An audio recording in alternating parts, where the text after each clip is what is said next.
KMML സമരസമിതി നേതാക്കളും മന്ത്രിയുമായി നടത്തിയ ചർച്ചയും പരാജയം. സമരം തുടരാൻ സമരസമിതി തീരുമാനം. KMML DCW തൊഴിലാളികളെ സ്ഥിരപ്പെടുത്തണമെന്നാവശ്യപ്പെട്ടാണ് തൊഴിലാളി ഐക്യ സമരസമിതി സമരം നടത്തുന്നത്. KMML DCW തൊഴിലാളികളെ സ്ഥിരപ്പെടുത്തണമെന്നാവശ്യപ്പെട്ടാണ് തൊഴിലാളി ഐക്യം സത്യാഗ്രഹ സമരം നടത്തുന്നത്. സമരം 57 ദിവസം പിന്നിട്ടു. കഴിഞ്ഞ ദിവസം സമരസമിതി നേതാക്കളുമായി മന്ത്രി ചർച്ച നടത്തിയിട്ടും ഫലമുണ്ടായില്ല. കഴിഞ്ഞ 9-ന് വ്യവസായ വകുപ്പ് മന്ത്രി P. രാജീവിന്റെ അധ്യക്ഷതയിൽ ട്രേഡ് യൂണിയൻ നേതാക്കന്മാരും മാനേജ്മെന്റുമായും ചർച്ച നടന്നിരുന്നു. ചർച്ചകളിൽ തീരുമാനമാകാത്ത സാഹചര്യത്തിലാണ് സമരം കൂടുതൽ ശക്തമായി മുന്നോട്ട് പോകാൻ തൊഴിലാളി ഐക്യ സമരസമിതി തീരുമാനിച്ചത്. തൊഴിലാളികളെ സ്ഥിരപ്പെടുത്തുന്നതുവരെ സമരവുമായി മുന്നോട്ട് പോകാനാണ് തീരുമാനം.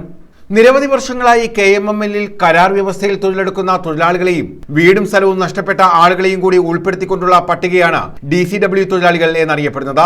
ഈ തൊഴിലാളികളുടെ പട്ടിക 14 വർഷക്കാലമായി തൊഴിലെടുക്കുന്ന തൊഴിലാളികളെ സ്ഥിരപ്പെടുത്തണമെന്നാവശ്യപ്പെട്ടാണ് INTUC ദേശീയ സെക്രട്ടറി K. സുരേഷ് ബാബുവിന്റെ നേതൃത്വത്തിൽ സമരം നടക്കുന്നത്. കഴിഞ്ഞ 57 ദിവസമായിട്ട് KMML DCW തൊഴിലാളികൾ നടത്തിവരുന്ന സത്യാഗ്രഹ സമരത്തിൻ്റെ തുടർച്ചയായിട്ടാണ് സമരം നടന്നു പോകുന്നത്.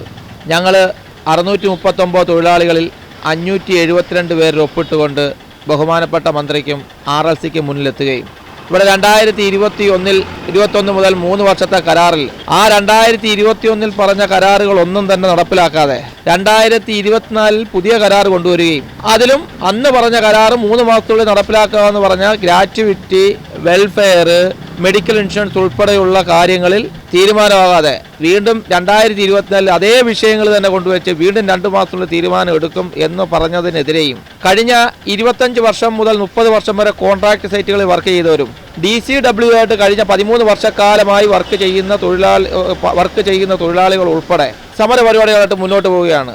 News bureau, Chavara.